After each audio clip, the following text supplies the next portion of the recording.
एक गरीब लड़का मोहन था जो रामपुर नाम के एक छोटे से गांव में रहता था। उसके परिवार में उसके बूढ़े माता पिता थे। मोहन का परिवार बहुत गरीब था। उनके पास न तो कोई जमीन थी और न ही खाने के कोई साधन। मोहन दिन भर मजदूरी करता था और जो कुछ भी कमाता था उसी से अपने पूरे परिवार का खर्च चलाता था। ये देखकर मोहन के माता पिता बहुत दुखी होते थे। हमारे पास न तो अपना घर है और न ही कोई जमीन। हमारा बेटा दूसरों की खेतों में दिन भर काम करता है और इसके बदले उसे बहुत कम पैसे मिलते हैं। हम दोनों उसके लिए बोझ बन रहे हैं। फिक्र मत करो सीमा, हमारा बेटा बहुत मेहनती है। भगवान सब देख रहा है। मोहन ने कभी किसी के साथ गलत नहीं किया। वह ईमानदारी से काम करता है। उसने बचपन से ही कई समस्याएं देखी हैं। उसने कभी हिम्मत नहीं हारी। एक दिन हमारा बेटा भी बहुत सारा पैसा कमाएगा और उसकी सभी समस्याएं दूर हो जाएंगी। मोहन हमेशा सोचता था कि भले ही आज उसकी किस्मत उसका साथ न दे, लेकिन अगर वह मेहनत करता रहा तो एक दिन उसकी किस्मत भी बदल जाएगी और उसकी सभी समस्याएं खत्म हो जाएंगी।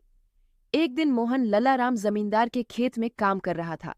ललाराम एक पेड़ के नीचे बैठे हुए दिखाई दिए। मोहन अपनी मेहनत में व्यस्त था। तभी उसने देखा कि ललाराम बहुत दुखी हैं और गंभीर चिंता में हैं। ललाराम को दुखी देखकर मोहन तुरंत उनके पास गया और कहा, क्या हुआ मालिक? आप बहुत दुखी लग रहे हैं। मुझे लगता है कि आप गहरी चिंता में हैं। क्या हुआ? मुझे बताइए, शायद मैं आपकी मदद कर सकूं। ललाराम ने मोहन की बातें सुनकर गुस्से में कहा, हे, तुम मेरी मदद कैसे करोगे? क्या तुम खुद को भी मदद कर सकते हो?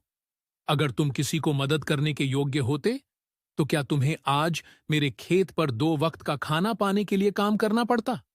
यहां से जाओ, अपने काम करो और मुझे परेशान मत करो। सेठ जी, ऐसा नहीं है। ये समय की बात है। ये सब भाग्य का खेल है और एक व्यक्ति को अपनी मेहनत में विश्वास रखना चाहिए। आज भले ही किस्मत मेरे साथ ना हो, लेकिन अगर मैं ईमानदारी और मेहनत से काम करता रहूं तो एक दिन मेरी किस्मत भी मेरे साथ होगी। ललाराम ने मोहन की बातों को सुनकर कहा, हे मोहन, तुम्हारे विचार बहुत अच्छे हैं। तुम्हारी बात सुनकर मुझे थोड़ा शांति मिली है। तुम समस्याओं के बावजूद खुश रहते हो। सेठ जी, ये सब मेरे पिता की शिक्षा है।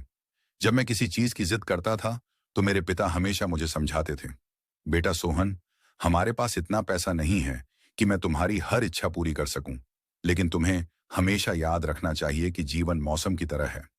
कभी यह धूप की तरह खुशी से भरा होता है, कभी यह ठंड और कभी बारिश जैसी समस्याएं लाता है। लेकिन जैसे हर मौसम गुजरता है, वैसे ही जीवन की कठिनाइयां भी गुजर जाती हैं। धैर्य और साहस बनाए रखना बहुत जरूरी है, क्योंकि एक दिन सब कुछ ठीक हो जाता है। वाह, लगता है तुम्हारे पिता बहुत नेक इंसान हैं। कभी ना कभी मैं उनसे जरूर मिलूंगा। लेकिन सेठ जी, क्या हुआ? मुझे स्पष्ट बताओ। कौन जानता है, तुम्हारे पास मेरी समस्या का कोई समाधान हो सकता है। मैं एक बहुत बड़ी समस्या में फंस गया हूं। मैं इस समस्या का कोई समाधान नहीं देख पा रहा हूं। मेरे पिता की एक पुश्तैनी जमीन थी जो हमारी पीढ़ियों से हमारे पास थी। मेरे भाई और मुझे उस पर अधिकार है, लेकिन गांव के 2 व्यक्तियों ने उस पर कब्जा कर लिया है। मैं पुलिस में मामला दर्ज कराने का सोच रहा था, लेकिन गांव के कई बड़े लोग उनके साथ हैं।